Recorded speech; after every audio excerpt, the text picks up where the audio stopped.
Silence is not absence, it is pressure. Most people mistake silence for emptiness. They wait inside it as if something is missing. They lean forward, prepared to fill it, prepared to correct it, prepared to escape it. This reaction is not accidental.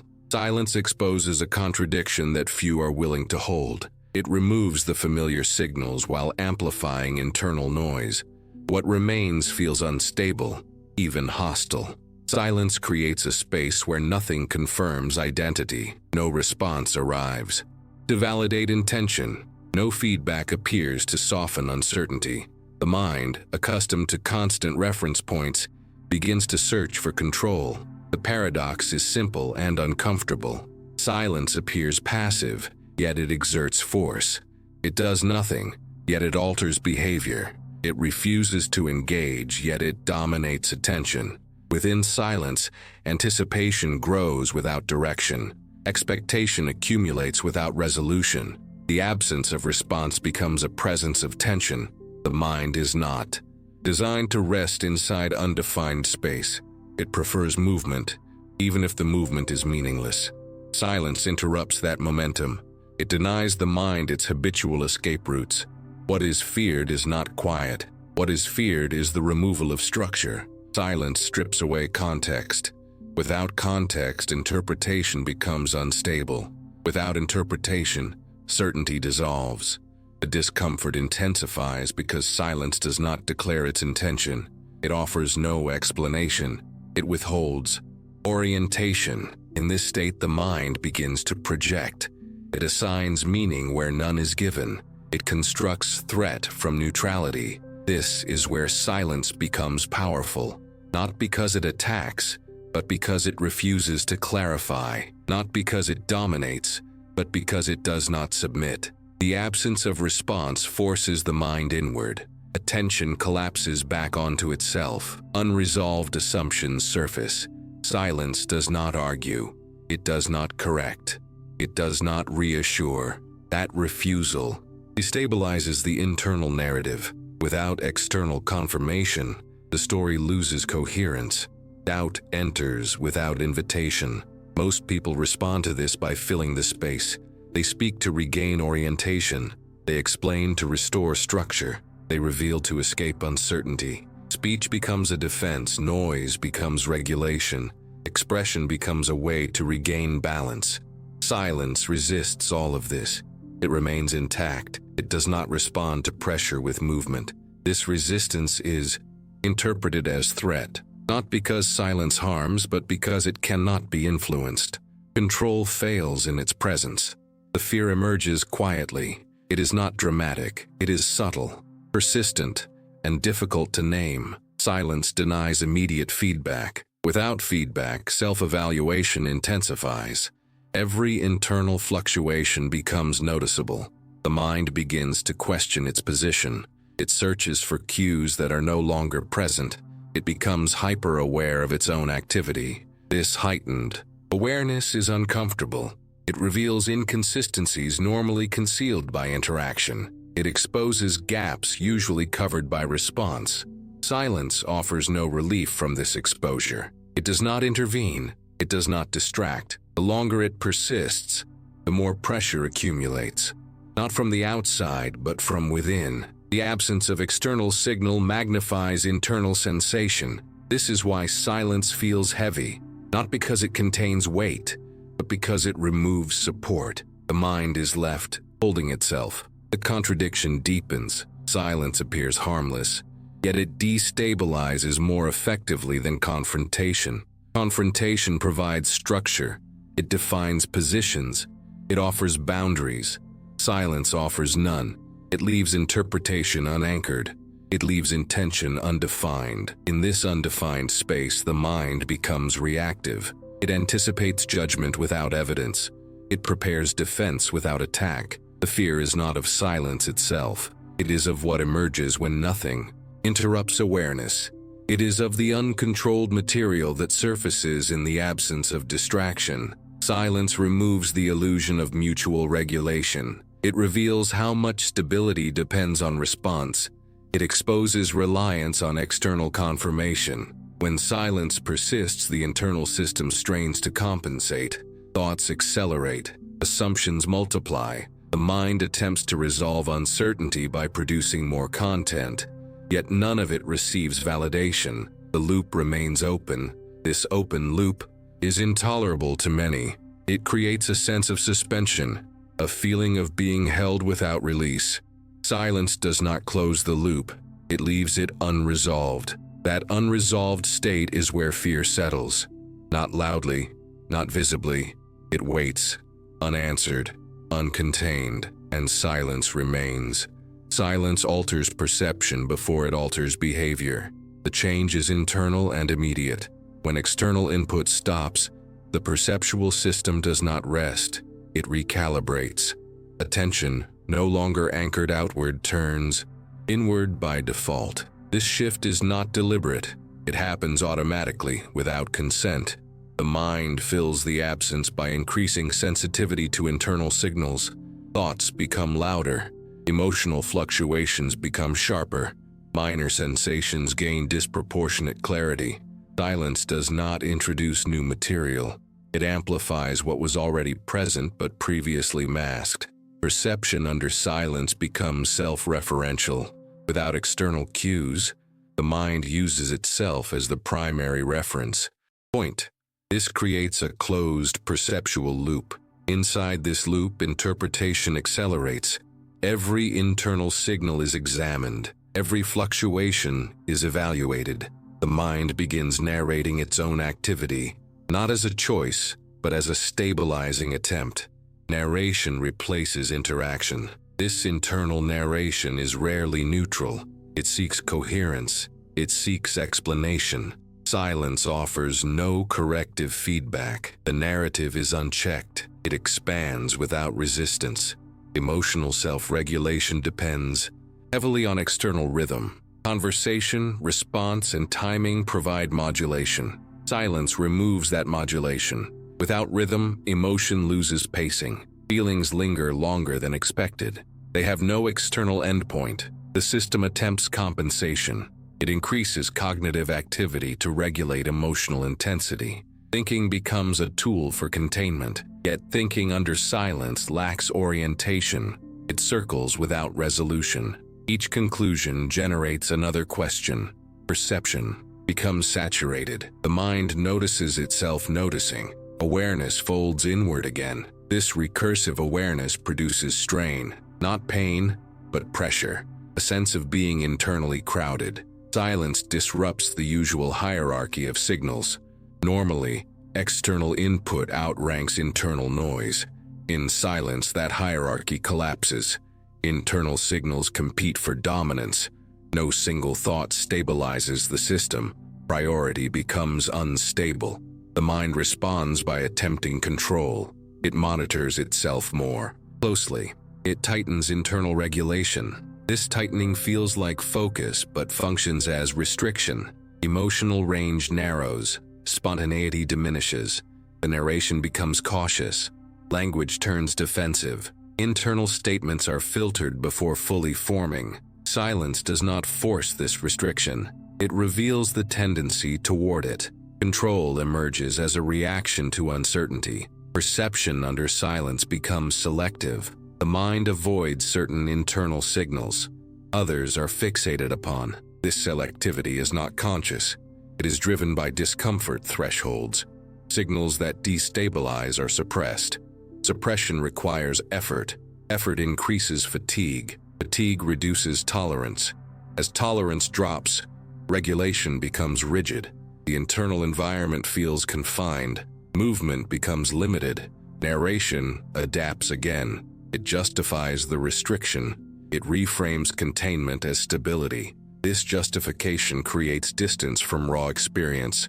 Emotion is observed rather than felt. Sensation is labeled rather than integrated.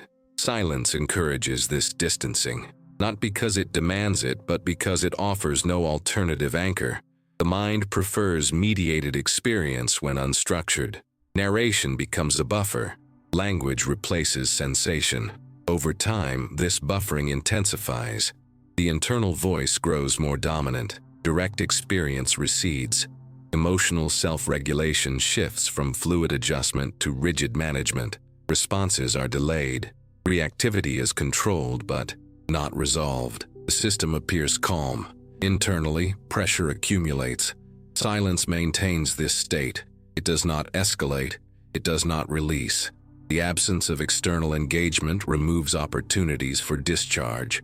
Emotion remains contained. Containment becomes habitual. Perception narrows further. The range of acceptable internal states shrinks. Deviation feels risky. The mind enforces boundaries within itself, not through awareness, but through avoidance. Certain thoughts are redirected. Before completion, this internal redirection fragments continuity. Experience feels segmented. Flow is interrupted. Silence continues to provide no feedback. The system has no reference for adjustment. Self-regulation becomes self-enclosed. Inside this enclosure, awareness loses depth. It becomes vigilant rather than expansive. Observation replaces presence. The internal narrator remains active. It monitors compliance. It maintains order. But order is achieved through limitation. The system trades openness for predictability, stability for range. Silence does not end this process. It sustains it. The internal environment becomes quieter, but tighter, less chaotic, more constrained, contained within its own regulation. Nothing enters, nothing exits. The system holds itself in place. Impulse does not disappear when ignored. It waits. The system maintains a self-image built on continuity, predictable reactions, consistent restraint, a sense of internal alignment. Impulse threatens this alignment. It introduces movement where control prefers stillness. It introduces desire where regulation expects neutrality. The conflict is immediate. Impulse arises without negotiation. Self-image responds with containment. This response is framed as discipline, as maturity, as stability. Yet beneath that framing, tension accumulates. Impulse is not chaotic by nature. It is directional. It carries information about internal state. Suppression treats this information as risk, not because it is harmful, but because it is destabilizing. It challenges the maintained narrative. The self-image relies on predictability to remain intact. Impulse disrupts that predictability. It suggests an alternate trajectory. Control intervenes quickly. It does not analyze, it restricts. The restriction feels successful at first. Behavior remains unchanged. The image remains consistent. Internally, however, the impulse does not resolve. It compresses. Pressure replaces motion. This compression alters the internal landscape. Energy has nowhere to move. It circulates instead. The mind reframes this circulation as vigilance, as awareness, as strength. But vigilance is not resolution. It is sustained effort. Each suppressed impulse adds to the load. Each act of restraint increases internal density. Control becomes heavier over time. The conflict sharpens because self-image cannot adapt without threat. Adapting would require acknowledging instability. Instability contradicts the narrative of control, so the system chooses consistency over accuracy. It preserves the image. It absorbs the cost. Impulse becomes an internal adversary, not openly confronted, closely monitored. This monitoring fragments attention. Part of awareness scans for emergence. Another part enforces suppression. The system splits its resources. Neither side fully satisfied, neither side resolved. Control begins to feel brittle. It holds, but without flexibility. It resists, but without confidence. The fear is not of losing control. It is of revealing how much effort control requires. Effort implies vulnerability. Impulse continues to surface in subtle forms, as irritation, as restlessness, as intrusive thought. Each appearance triggers immediate correction. The correction is automatic. The cycle repeats. Over time, the self-image hardens. It becomes less descriptive and more defensive. It exists to prevent contradiction. Impulse does not negotiate with defense. It adapts. When direct expression is blocked, it seeks indirect routes. Tension leaks through tone, through timing, through omission. Control responds by tightening further. Boundaries narrow. Acceptable internal states reduce. The system equates control with safety. It ignores the cost of rigidity. It prioritizes appearance of stability. This is where instability enters. Not through collapse, but through strain. The more control is applied, the more sensitive the system becomes to disruption. Minor impulses feel disproportionate, small. Deviations trigger excessive correction. The effort to remain unchanged increases. Maintenance replaces movement. Stasis becomes labor. Self-image now depends on continuous suppression. Without suppression, the image cannot hold. Without the image, orientation falters. Impulse senses this dependency. It presses against it. Not deliberately, but inevitably. The internal conflict intensifies. Control must act faster. Suppression must occur earlier. The space between impulse and correction shrinks. Awareness becomes preemptive. Reaction precedes experience. This preemption fragments continuity. Experience is interrupted before completion. Sensation is cut short. The system lives in partial contact with itself. Nothing fully arrives. Nothing fully leaves. Control appears intact from the outside. Internally, it trembles. The contradiction becomes harder to ignore. Strength feels fragile. Stability feels tense. Impulse has not disappeared. It has multiplied. Each suppressed instance adds to the background pressure. The mind reframes this pressure as normal, as the cost of control, as evidence of discipline. Yet the pressure distorts perception. Tolerance decreases. Flexibility erodes. Control begins reacting to itself. Monitoring becomes the trigger. Suppression feeds the impulse it resists. This recursive loop destabilizes authority. The system no longer knows what it is controlling. Only that control must continue. The self-image starts to flicker. Moments of doubt appear. Brief, quickly suppressed. Impulse senses these gaps.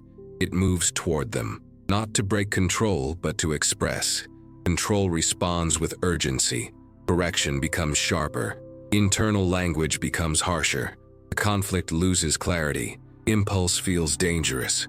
Control feels necessary. Neither is trusted, neither is relinquished. The system operates under constant internal negotiation. No side wins. No resolution occurs. Stability becomes performance. Control becomes maintenance. Impulse becomes background noise. Yet the noise grows, not louder but denser, harder to ignore. The effort required to maintain self-image increases. Fatigue enters quietly, sustained without acknowledgement. Impulse does not tire. It waits for lapse, for delay. Control cannot relax without risk. Relaxation feels like failure. Failure feels like exposure. The system remains locked in tension, neither collapsing nor stabilizing, held together by effort alone. Impulse presses, control resists. The structure holds unevenly. Cracks appear, not visible, felt. The internal environment becomes unpredictable. Control responds more aggressively. Impulse becomes more fragmented, neither side fully coherent, neither side fully suppressed. The conflict no longer has a center. It spreads. It destabilizes the entire system. The self-image remains intact in outline. Internally, it fractures.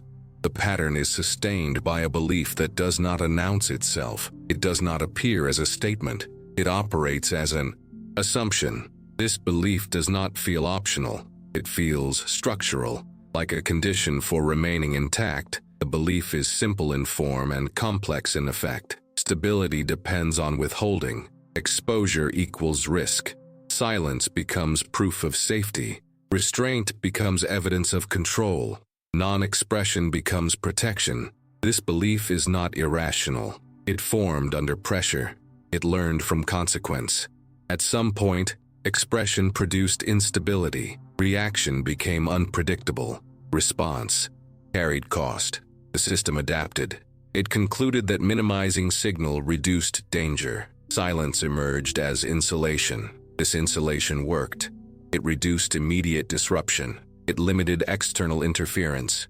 The belief solidified because it functioned, not because it was examined, not because it was chosen. Over time, it became invisible. It moved beneath awareness. It shaped behavior without explanation. The system began interpreting silence as strength, as maturity, as composure. This interpretation reinforced the pattern. Withholding felt virtuous. Expression felt unnecessary. The belief did not deny impulse. It deprioritized it. It reframed it as optional noise. Impulse was allowed to exist internally, just not externally, not visibly. This compromise preserved structure. The system remained coherent. The image remained stable. The belief functioned as a filter. Only signals deemed safe passed through. Others were held back. This filtering reduced uncertainty. It simplified interaction. It narrowed exposure. The system experienced relief, less reaction, less volatility. That relief was convincing. It masked the cost. It delayed scrutiny. The belief did not claim silence was better. It implied silence was safer. Safety became the priority. Safety does not require justification. It operates preemptively. It resists challenge. The belief protected against unpredictability, against misinterpretation, against loss of control. It assumed that external environments were unstable. That response could not be managed. That reaction could not be reversed. Silence offered asymmetry. It allowed observation without commitment, presence without exposure. This asymmetry felt advantageous. The system could monitor without revealing. It could remain unreadable. Unreadability became power, not overt power, defensive power. The belief framed this as prudence, as intelligence, as restraint. It did not acknowledge what was lost. It focused on what was avoided. Avoidance felt like success. The belief also reduced responsibility. Without expression, there was nothing to defend, nothing to repair. Silence minimized consequence. It limited entanglement. It preserved autonomy. This autonomy felt essential. It became non-negotiable. The belief guarded it closely. Over time, the belief expanded. It generalized beyond its original context. It applied to more situations. What began as protection became policy. What was once situational became habitual. Silence was no longer strategic. It was default.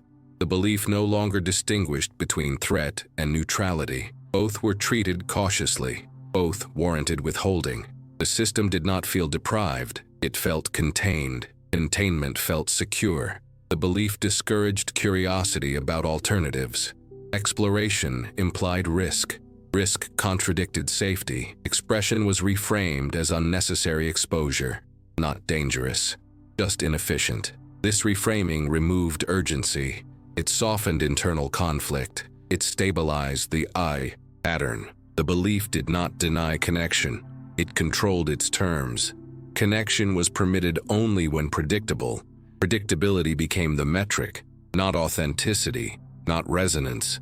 The belief did not view itself as limiting. It viewed itself as optimizing, reducing noise, reducing error. It assumed that internal complexity was best kept internal, that external environments could not accommodate it, that silence preserved coherence. This assumption was never tested directly. It was inferred from prior strain, from moments of overwhelm. The belief treated those moments as representative. It extrapolated. It generalized. It did not account for change. It did not allow for adaptation. It froze the conclusion. The system trusted the belief because it reduced friction. It simplified decisions. It eliminated ambiguity. Silence became an answer that required no explanation, a boundary that did not need justification, a position that could not be questioned. The belief protected against intrusion. It also protected against intimacy, but the latter was not acknowledged.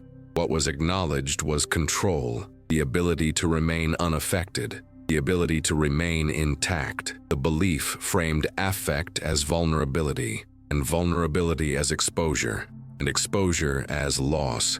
Loss was the unacceptable outcome, not discomfort, not tension. So the belief persisted, quietly, efficiently. It shaped perception, it shaped interpretation, it shaped expectation. The system came to expect that silence would be misinterpreted, and that misinterpretation was preferable to exposure. Misinterpretation could be endured, exposure could not. This expectation justified continued withholding. It closed the loop.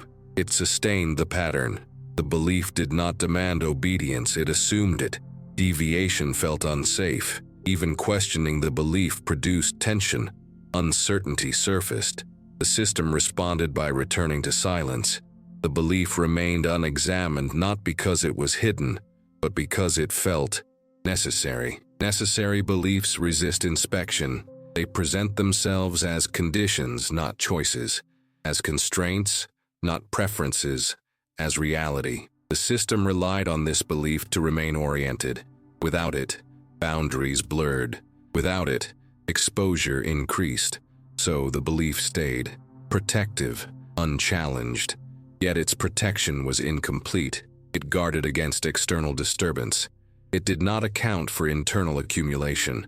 The belief maintained structure. It did not guarantee ease. It did not promise resolution.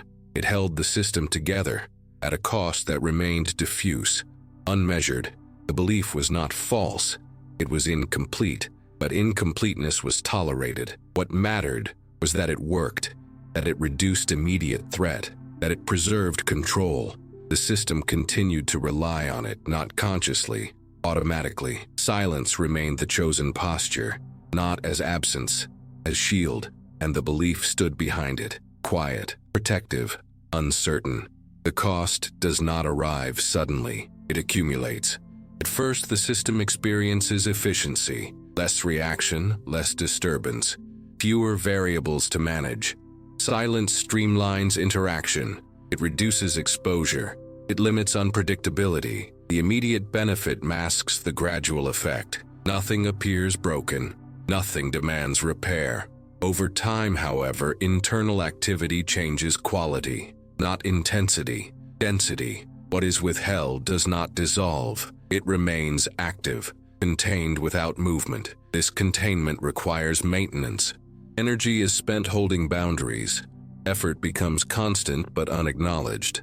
The system adapts by normalizing this effort. It becomes background. It feels necessary, yet the background load increases. Subtly, incrementally, emotional signals linger longer. They do not pass through. They remain suspended.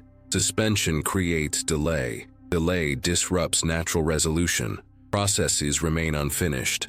The system compensates by reducing sensitivity. It dampens response. It narrows range. This narrowing feels like calm. It is experienced as control, but it is also reduction. Over time, fewer internal states are fully registered, not because they disappear, because they are filtered out. The filter becomes more aggressive. Tolerance for internal variance decreases. Deviation is corrected early. Early correction prevents escalation. It also prevents completion. Nothing is allowed to fully form. This incomplete formation leaves residue.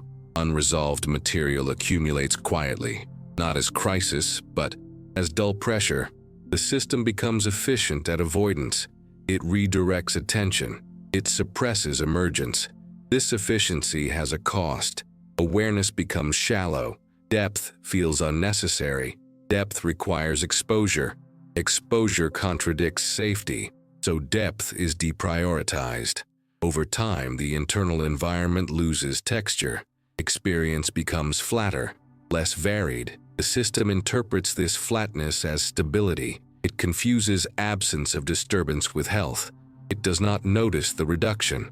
Small signals that once guided adjustment are muted. The system relies on fewer indicators. Its internal feedback loop degrades. This degradation is not alarming. It is subtle.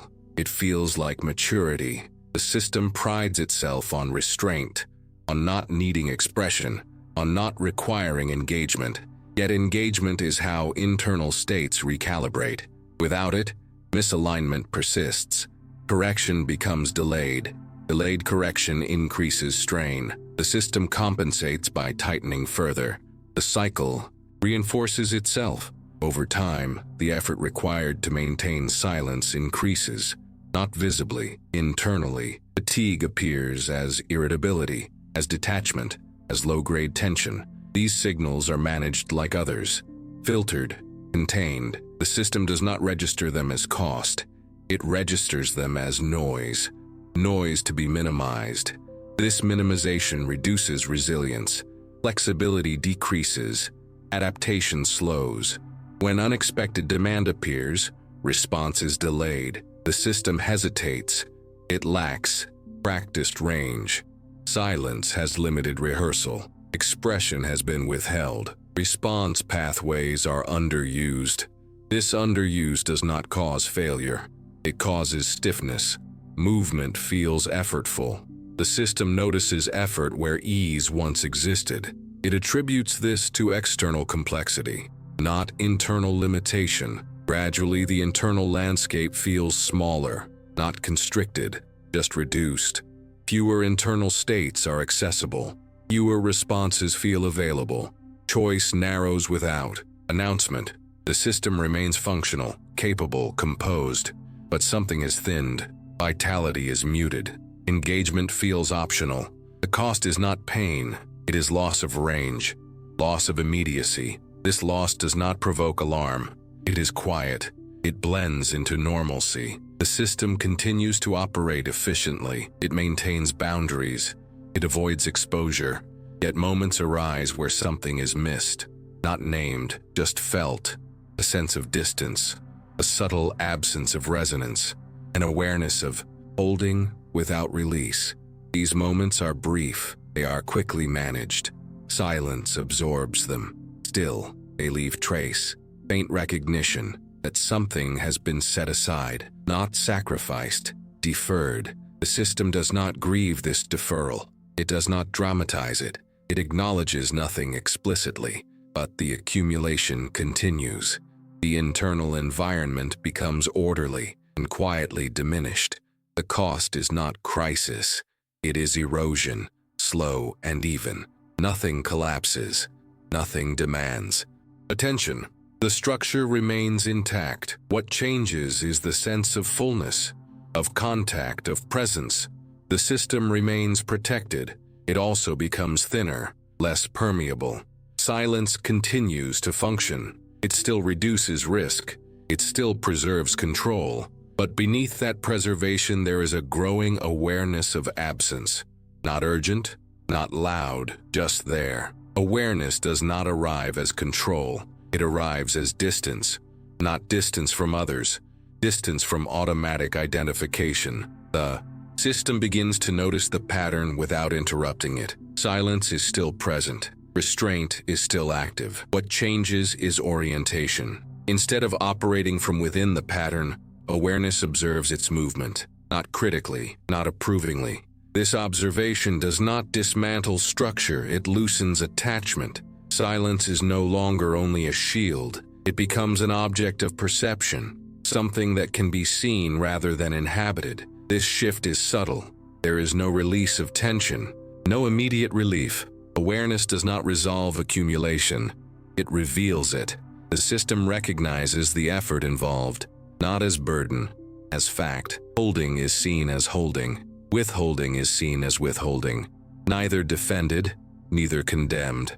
This recognition creates space, not external, internal.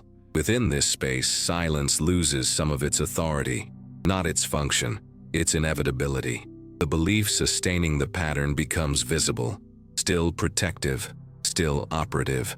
Awareness does not argue with it. It simply notes its presence, its logic, its limits. The system understands that safety has been prioritized over range, that stability has been chosen over contact. This understanding does not demand reversal.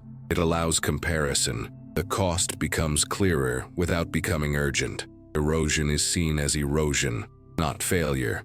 Awareness introduces time into the pattern, not urgency. Perspective. The system can now distinguish between silence as choice and silence as reflex, between restraint and avoidance. This distinction does not force change. It permits consideration. Impulse is noticed earlier, not suppressed faster, just noticed. Control is felt as effort, not identity. Effort can be sustained. Identity feels fixed. This separation reduces internal fusion. The system is no longer entirely inside the mechanism. It is adjacent to it. Silence continues, but it is less absolute. Awareness does not require expression. It requires presence. Presence with what is already there. The internal environment remains contained. It also becomes legible. Legibility alters relationship, not behavior. Yet, the system realizes that silence has been doing two things at once: protecting, limiting. Both can be true. Neither needs correction to be acknowledged. This acknowledgement creates a quiet interval, a pause that is not empty, a pause that contains options, not actions. Options. Awareness does not instruct. It invites observation. The system may continue as before. It may not. That decision is not immediate. What matters is that silence is no longer invisible. It can be held in awareness without being merged with. This holding feels different, less rigid, less defensive. Control relaxes slightly, not enough to collapse, enough to breathe. Impulse remains present. It is no longer only pressure. It is information again. The system does not need to act on it. It needs to recognize it. Awareness allows coexistence without resolution. Silence and impulse, safety and cost. Nothing is solved. Nothing is dismantled. But something shifts. The pattern is no longer the only frame. It is one structure among others. Seen, not assumed. In this seeing, the system discovers that awareness itself does not threaten safety. It does not demand exposure. It only creates distance from automatic repetition. That distance is quiet, unimpressive, sustainable. Silence remains, but it is no longer the only defense. And within that realization, there is room to simply notice whether silence is being used or whether it is using